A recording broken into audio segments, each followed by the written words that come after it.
Exchange പ്രവാസ ലോകത്തിലേക്ക് സ്വാഗതം. നിങ്ങൾ നിങ്ങളുടെ സംസ്കാരത്തെക്കുറിച്ച് എന്നോട് പറയണ്ട. നിങ്ങളുടെ സ്ത്രീകളുടെയും കുട്ടികളുടെയും ജീവിത നിലവാരത്തിൽ നിന്ന് ഞാനത് മനസ്സിലാക്കിക്കൊള്ളാം. പ്രശസ്ത എഴുത്തുകാരൻ വിക്ടർ ഹ്യൂഗോയുടെ വാക്കുകളാണിത്. പ്രവാസ ജീവിതം ഒരു ഒളിച്ചോട്ടമാക്കുന്നവർ പ്രതിഫലിപ്പിക്കുന്നത് നിങ്ങളുടെ സംസ്കാരം കൂടിയാണ്. ഈ ഓർമ്മപ്പെടുത്തലോടുകൂടി എക്സ്ചേഞ്ച് പ്രവാസ ലോകത്തിന്റെ ഇന്നത്തെ അധ്യായം ഇവിടെ ആരംഭിക്കുകയാണ്. എല്ലാ പ്രിയ പ്രേക്ഷകർക്കും സ്വാഗതം. വൃക്കയ്ക്ക് സാരമായി തകരാറ് സംഭവിച്ച മലപ്പുറം പറവണ്ണ സ്വദേശി കൃഷ്ണന് അസീർ പ്രവാസി സംഘം ചികിത്സാ സഹായവും യാത്രയ്ക്കുള്ള ടിക്കറ്റും നൽകി. കഴിഞ്ഞ 2 വർഷമായി വാദിയൻ മസ്കയിൽ കെട്ടിട നിർമ്മാണ തൊഴിലിൽ ഏർപ്പെട്ടു വന്നിരുന്ന ഇയാൾ പ്രമേഹ രോഗം ഗുരുതരമായതിനെ തുടർന്ന് ചികിത്സാ സഹായം ആവശ്യപ്പെട്ട് അസീർ പ്രവാസി സംഘത്തെ സമീപിക്കുകയായിരുന്നു. അസീർ പ്രവാസി സംഘം ലഹദ് ഏരിയ സെക്രട്ടറി സുകുമാരന്റെ നേതൃത്വത്തിൽ ചികിത്സാ സഹായവും ടിക്കറ്റും നൽകി. മസ്കി യൂണിറ്റ് സെക്രട്ടറി ലത്തീഫ് ചികിത്സാ സഹായം കൈമാറി. ലഹദ് അസീർ പ്രവാസി സംഘം കേന്ദ്ര committee executive member Thamarakshan, Clappana Lahad area secretary Sukumaran, മസ്കി unit joint secretary Musthafa, unit അംഗങ്ങളായ ബാഷി, ഉണ്ണി, വിജയൻ, അഷ്റഫ് പൊന്നാനി എന്നിവർ പങ്കെടുത്തു.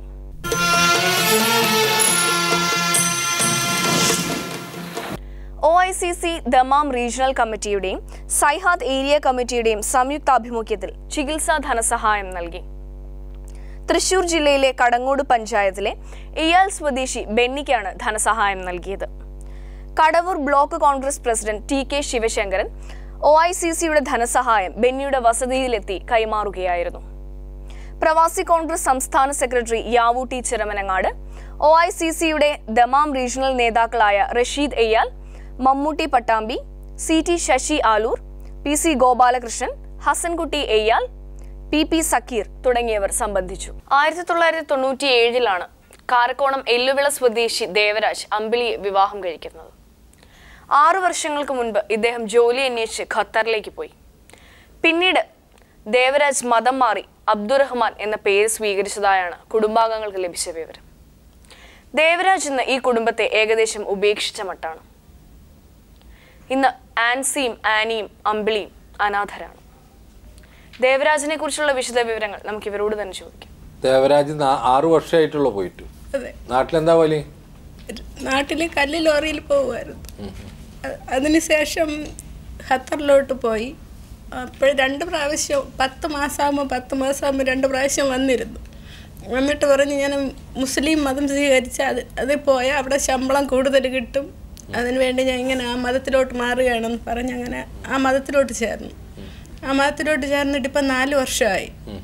അതിനുശേഷം 2 വർഷം വരെ വീണ്ടും വിളിക്കുകയും പൈസയൊക്കെ അയച്ചു തരികയും ചെയ്യുമായിരുന്നു. ഇപ്പം 2 വർഷം കൊണ്ട് ഒരിക്കലും വിളിക്കുകയില്ല, പൈസ അയക്കുക അങ്ങനെയൊന്നുമില്ല. നമുക്ക് മൊബൈൽ വഴി ബന്ധപ്പെടാനുള്ള ഒരു ഇതുമില്ല. അപ്പം മോള് 10ാം ക്ലാസ് പാസ്സായപ്പം അടുത്ത് കൂടെ ജോലി ചെയ്യുന്ന ഒരാളെ വീട്ടിൽ പോയി പറഞ്ഞ് ഇങ്ങനെ മോള് പാസ്സായി അടുത്ത് പഠിപ്പിക്കാനൊന്നും ഒരു വഴിയില്ല എന്ന് പറഞ്ഞപ്പോൾ അതിനെപ്പറ്റിയൊന്നും എനിക്ക് അറിയണ്ടെന്ന് അയാളോട് പറഞ്ഞതായിട്ട് അയാളെ ഭാര്യ പറഞ്ഞറിഞ്ഞ്. നമ്മളെ വിളിക്കുക, ചിലവിന് തരികയൊന്നുമില്ല. വീട് വെച്ചതിൽ 2.5 ലക്ഷം രൂപയോളം ഇനി കടവുമുണ്ട്. എനിക്ക് സഹോദരന്മാരാരുമില്ല. ആകെ ഈ വയസ്സായ ഒരു പപ്പ മാത്രമേ ഉള്ളൂ. 3-4 പ്രാവശ്യമായിട്ട് ഓരോരോ നമ്പറിൽ നിന്നാണ് വിളിച്ചുകൊണ്ടിരുന്നത്. ആ നമ്പറിലോട്ടൊക്കെ വിളിച്ചു നോക്കിയപ്പോൾ അതെല്ലാം ആ സിമ്മെല്ലാം കട്ടായി. എന്തോ അറബിയിൽ ഇങ്ങോട്ട് തിരിച്ച് പറയാം, അങ്ങോട്ട് വിളിക്കാനോ സംസാരിക്കാനോ ഉള്ള ഒരു ഇതുമില്ല. ഇപ്പം സുഹൃത്തുക്കളെ വീടുകളിലൊക്കെ പോയി തിരക്കിയപ്പോൾ അവർ പറയുന്നത് ഞങ്ങൾ മലയാളികളായ ആരോടും ഇപ്പോൾ ഒന്നും സംസാരിക്കൂല, മിണ്ടൂല, ഈ കൂട്ടല്ല നേപ്പാളികളോടാണെന്ന് പറഞ്ഞു.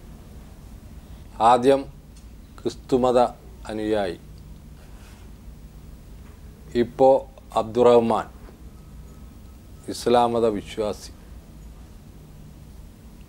ക്രിസ്തുമതത്തിൽ നിന്ന് ഇസ്ലാമിലേക്കുള്ള യാത്രയ്ക്ക് കാരണം ശമ്പള കൂടുതൽ. ആ ശമ്പള കൂടുതൽ കിട്ടിയത് മക്കളെ ഉപേക്ഷിക്കാൻ കാരണം ഭാര്യയും. ഞാൻ പറഞ്ഞിട്ടു ജയിലിൽ പോകുന്ന കാലത്ത് ഗൾഫിൽ ജയിലിലുള്ള ആളുകൾ ഇസ്ലാം മതം സ്വീകരിക്കും. കാരണം എന്താ വെച്ചാൽ ഇസ്ലാം മതത്തിൽ ചേർന്നാൽ കുറച്ച് ദിവസം ഒഴിവ് കിട്ടും. വീണ്ടും ഒരു ഹിന്ദു മതത്തിലേക്കോ അല്ലെങ്കിൽ തങ്ങളുടെ തദ്ദേശീയ മതങ്ങളിലേക്കോ മാറുമെന്ന്. ഒക്കെ പറഞ്ഞു കേട്ടതാണ്, അറിയില്ല. പക്ഷേ ഇതിപ്പോൾ അവർ നേരിട്ട് പറയാണ്. ഭാര്യയെ ഉപേക്ഷിക്കുക, മക്കളെ ഉപേക്ഷിക്കുക, പൂർണ്ണമായിട്ട് തൻ്റെ ഉത്തരവാദിത്വത്തിലല്ല എന്ന് പറയുക, കടം വാങ്ങി വീട് വെച്ചതൊന്നും തൻ്റെ ബാധ്യതയല്ല എന്ന് പറയുക, ആരും നോക്കാനില്ല, അനാഥരായിട്ട് മനുഷ്യരെ തെരുവീതിയിലേക്ക് എറിയുക, ഇതൊക്കെയാണ് ഇസ്ലാം മത വിശ്വാസത്തിലൂടെ നിങ്ങൾ ഉന്നം വയ്ക്കുന്നതെങ്കിൽ ആ മതവും നിങ്ങളും തമ്മിൽ യാതൊരു ബന്ധമില്ല എന്ന് അബ്ദുറഹ്മാൻ സാഹിബെ നിങ്ങളെ ഞാൻ ഓർമ്മിപ്പിക്കുകയാണ്. നിങ്ങൾ നിങ്ങളെ കുടുംബത്തെ നോക്കൂ, നിങ്ങളെ പാവപ്പെട്ട മക്കളെ നിങ്ങൾ വിദ്യാഭ്യാസത്തിന് അയക്കൂ, പള്ളിക്കാരപ്പോൾ ആ കുട്ടിയെ പഠിപ്പിക്കുന്നു. എന്താ നിങ്ങളോടൊക്കെ പറയാതെ എനിക്ക് യാതൊരു നിശ്ചയവുമില്ല. ദയവ് ചെയ്ത് നിങ്ങളിപ്പോൾ വന്നിട്ടുള്ള ആ മതത്തെപ്പോലും നിങ്ങൾ അവഹേളിക്കരുതെന്നാണ് എനിക്ക് വിനീതമായിട്ട് അഭ്യർത്ഥിക്കാനുള്ളത്. ഒട്ടേറെ മഹാരഥന്മാരായിട്ടുള്ള ദാർശനികരായിട്ടുള്ള ആളുകൾ ആ മതത്തെ വ്യാഖ്യാനിച്ചിട്ടുണ്ട്, ആ മതത്തെ ഉപയോഗിച്ചുകൊണ്ട് ലോകമെമ്പാടും സൽപ്രവർത്തികൾ ചെയ്തിട്ടുണ്ട്. ആ മതത്തിലേക്ക് പോയിട്ട് ഇത്തരത്തിലുള്ള ഒരു ഹീനമായ പ്രവൃത്തിയല്ല നിങ്ങൾ ചെയ്യേണ്ടത്. നിങ്ങൾ ഏത് മതമാണോ ഉപേക്ഷിച്ചത് ആ മതവും ഉജ്ജ്വലമായ മതമായിട്ട് തന്നെയാണ് എനിക്ക് തോന്നുന്നത്.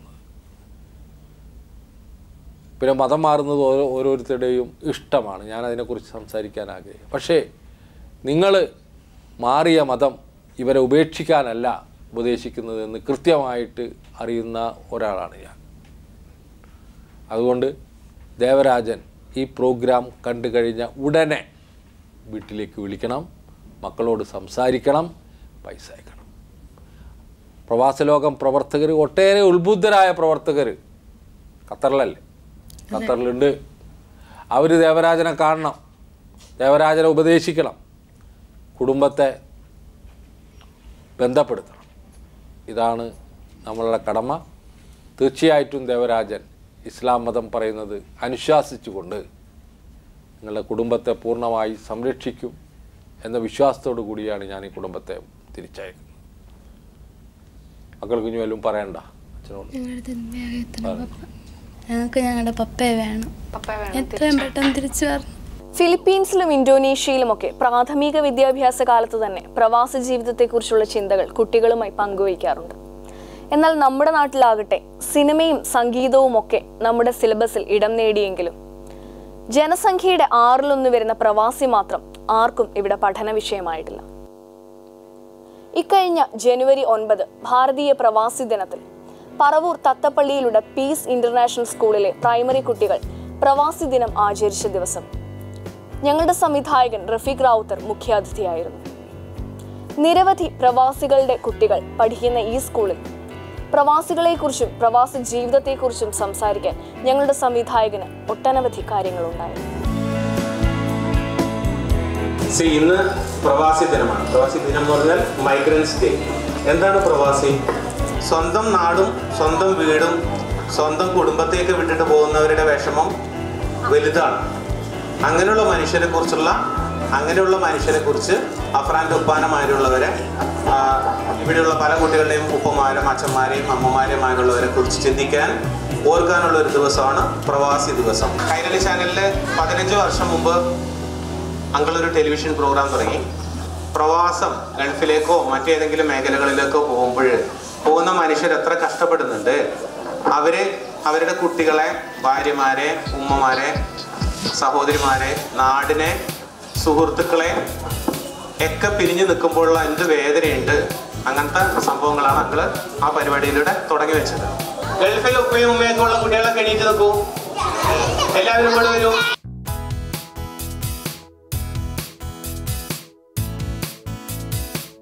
കണ്ടോ, ഈ കുട്ടികളെയൊക്കെ പാരൻസ് ഗൾഫിലും US-ലും എബ്രോഡിലുമാണ്. നമുക്ക് എല്ലാവരും എണീറ്റ് ഇവർക്ക് ഒരു ബിഗ് ഹാൻഡ് കൊടുക്കും, എല്ലാവരും കൈ കൊടുക്കും. ജനിച്ച നാടും സമൂഹവും സ്വന്തം കുടുംബവും പ്രവാസിയുടെ വേദന മനസ്സിലാക്കുമ്പോഴേ അവരുടെ ത്യാഗോജ്വലമായ ജീവിത സമരത്തിന് അർത്ഥമുണ്ടാവുകയുള്ളൂ. എന്നാൽ നമുക്കിത് പലപ്പോഴും സാധിക്കാറില്ല. ചെറുപ്പത്തിൽ തന്നെ കുട്ടികൾക്ക് അവരുടെ പ്രവാസി രക്ഷിതാക്കൾ നേരിടുന്ന വിരഹത്തിന്റെ വേദന മനസ്സിലാക്കി കൊടുക്കുകയായിരുന്നു ഞങ്ങളുടെ ലക്ഷ്യം. സ്വന്തം കുടുംബത്തിന് വേണ്ടി മിക്കപ്പോഴും പ്രവാസികൾ അനുഭവിക്കുന്ന കഷ്ടതകൾ ഏറെയാണ്. ഇന്ന് എല്ലാവരുടെയും നമ്മളിവിടെ സ്മരിക്കുമ്പോൾ ബെന്യാമിന്റെ ആടുജീവിതം എന്ന നോവലിന്റെ ചെറിയൊരു ഭാഗം അടക്കിയെടുത്ത് നിങ്ങൾക്ക് മുമ്പിൽ അവതരിപ്പിക്കുകയാണ് ഞങ്ങളിവിടെ. ഇന്നെന്റെ വാപ്പിച്ച് ഗൾഫിൽ നിന്ന് വരികയാണ്. എന്തൊക്കെ കൊണ്ടുവരുന്നതെന്ന് അറിയാമോ? ഓ, ഗൾഫിലാണോ? ഞങ്ങൾക്ക് മുട്ടായി തരുമോ? തരാം. 4 വർഷത്തിന് ശേഷമാണ് നദീർ നാട്ടിലേക്ക് വരുന്നത്. ഇത്രയും കാലം നമുക്ക് വേണ്ടിയാണ് അവൻ അവിടെ കിടന്ന് കഷ്ടപ്പെട്ടത്. അതുകൊണ്ട് അവൻ വരുന്ന ഈ സന്ദർഭത്തിൽ അവന് വേണ്ടതെല്ലാം നമ്മൾ ചെയ്തു കൊടുക്കണം. ഓ മോനെ, നീ വന്നു. ഇപ്പോഴാ ഉമ്മയ്ക്ക് സമാധാനമായത്. നീ വല്ലാതെ ക്ഷീണിച്ചിരിക്കുന്നു. ഇനി നജീബിന് പണത്തിന് യാതൊരു തടസ്സവും ഉണ്ടാവില്ല. അത്രയും മാത്രം സമ്പാദിച്ചു കാണുമല്ലോ. ആർക്കും അറിയില്ല ഞാൻ അവിടെ അനുഭവിച്ച ദുരിതങ്ങൾ. നിന്നോട് ഞാൻ എല്ലാം പറയാം. എയർപോർട്ടിൽ ചെന്നിറങ്ങിയ അയാളെ അവിടെ നിന്ന് നേരെ കൊണ്ടുപോകുന്നത് മരുഭൂമിയിലെ ആടുവളർത്തൽ കേന്ദ്രത്തിലേക്കാണ്. പരമകാരുണ്യവാനായ അല്ലാഹുവേ, ഞാൻ എവിടെയാണ് എത്തിപ്പെട്ടിരിക്കുന്നത്? എന്റെ വിസയിൽ പറഞ്ഞിട്ടുള്ളത് കമ്പനിയിലേക്കുള്ള ജോലിക്കാണെന്നാണല്ലോ. ഇതാണ് എത്താത്ത ഈ മരുഭൂമിയിൽ എവിടെയാണ് ആ കമ്പനി? ഇതാണ് നിന്റെ ജോലി സ്ഥലം. വേഗം മസ്രയിലേക്ക് പോയി അവിടെ വൃത്തിയാക്കൂ. ഞാൻ കമ്പനിയിലേക്കുള്ള ജോലിക്കാണ് വന്നിരിക്കുന്നത്. ഇതാണ് നിന്റെ ജോലി സ്ഥലം. മസ്രയിലെ ആടുകളെ നോക്കേണ്ടതും പരിപാലിക്കേണ്ടതും നീയാണ്. ഇത് നിനക്ക് കുടിക്കാനുള്ള വെള്ളമല്ല, ഇതാ മൃഗങ്ങൾക്കുള്ളതാണ്.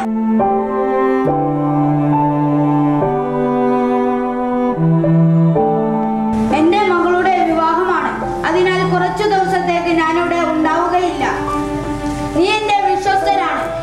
അതിനാൽ എല്ലാ കാര്യങ്ങളും നീ നോക്കണം. പരമകാരുണ്യവാനായ അല്ലാഹുവേ, അങ്ങയുടെ പരീക്ഷണങ്ങളിലൂടെയാണ് ഞാൻ ഇത്രയും കാലം കഴിഞ്ഞു പോയത്. ഇപ്പോൾ അങ്ങ് തന്നെ എനിക്ക് രക്ഷപ്പെടാനുള്ള വഴി കാണിച്ചു തന്നിരിക്കുന്നു. അങ്ങനെ കഠിനമായ മരുഭൂമിയിലൂടെ നജീബ് രാപ്പകലില്ലാതെ സഞ്ചരിച്ച് ഒരു ഹൈവേയിൽ എത്തുന്നു. അപ്പോഴേക്കും അയാൾ തളർന്ന് അവശനായി ആ റോഡരികിൽ വീഴുന്നു. ഹൈവേയിലൂടെ കടന്നു പോകുന്ന ഒരു വ്യക്തി അയാളെ രക്ഷിക്കാൻ ഒരുങ്ങുന്നു.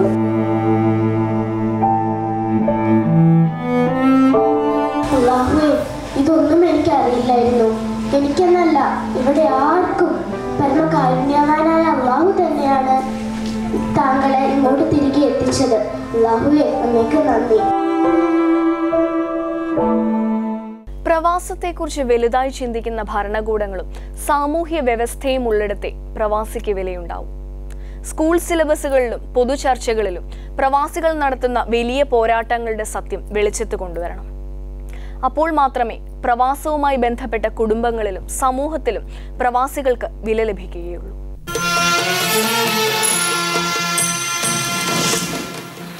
ഏതാനും ആഴ്ചകൾക്ക് മുൻപ് പ്രവാസി ലോകം നടത്തിയ സുധീഷിനെ തേടിയുള്ള അന്വേഷണം പ്രേക്ഷകർ ഓർക്കുന്നുണ്ടാകുമല്ലോ.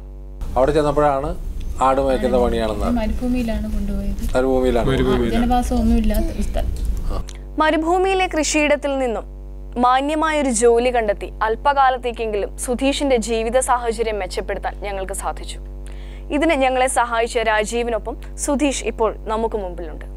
ഇലക്ട്രീഷ്യൻ വിസയിലാണ് ഞാൻ ഇവിടെ സൗദിയിൽ വന്നത് തന്നെ. നേരെ കൊണ്ടുപോയത് ഒരു ആടിൻ്റെ ഫാമിലേക്കായിരുന്നു. ഒരു 6000 ആട് ഉള്ള സ്ഥലത്താണ് എന്നെ കൊണ്ട്. മരുഭൂമിയുടെ നടുക്ക്, ഒത്ത നടുക്ക്.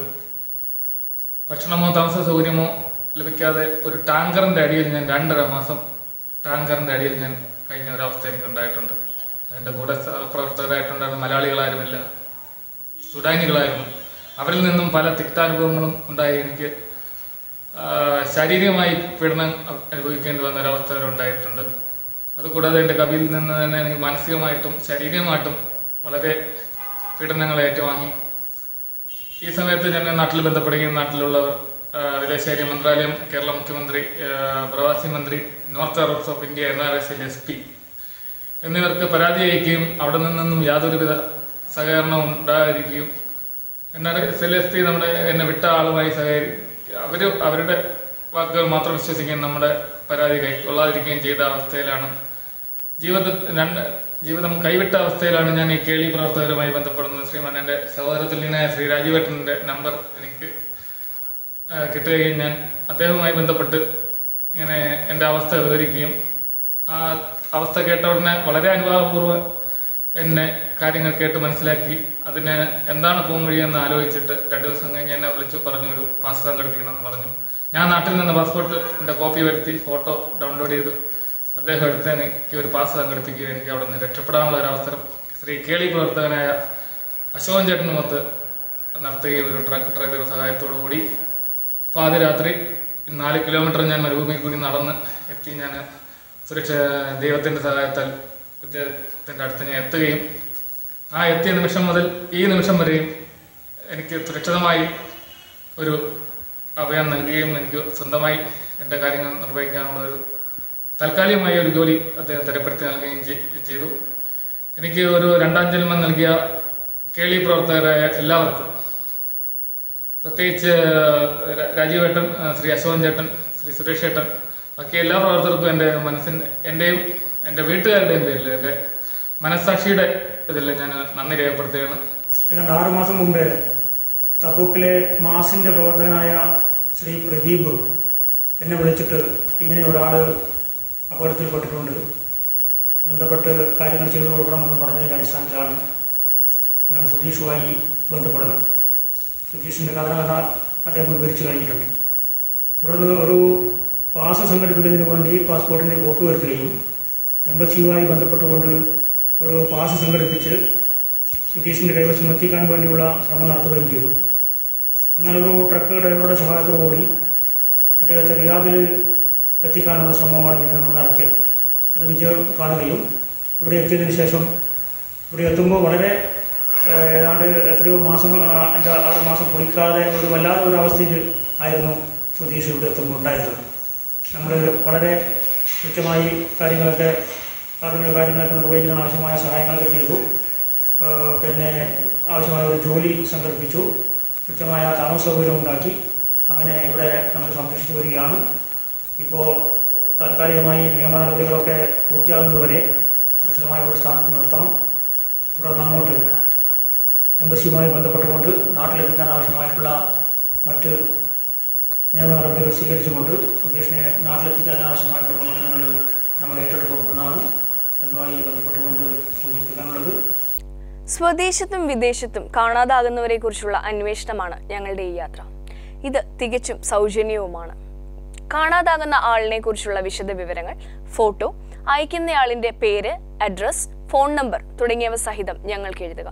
ഞങ്ങളുടെ വിലാസം: പ്രവാസലോകം, കൈർലി TV, കൈർലി ടവർ, പാളയം, ട്രിവാൻഡ്രം 34. ഞങ്ങളുടെ ഹോട്ട്ലൈൻ മൊബൈൽ നമ്പറുകൾ: കേരളം ഇന്ത്യ, റഫീഖ് റാവുത്തർ 9847920104. ഞങ്ങളുടെ ഇമെയിൽ അഡ്രസ് pravasaloகம்@gmail.com. ഞങ്ങൾ എത്ര ചോദിച്ചിട്ടും ഭർത്താവിനെ കുറിച്ച് ഒരു കുറ്റവും പറയാൻ തയ്യാറാകാത്ത ബേബിയുടെ കണ്ണുനീർ ഞങ്ങളെ വിഷമത്തിലാക്കും.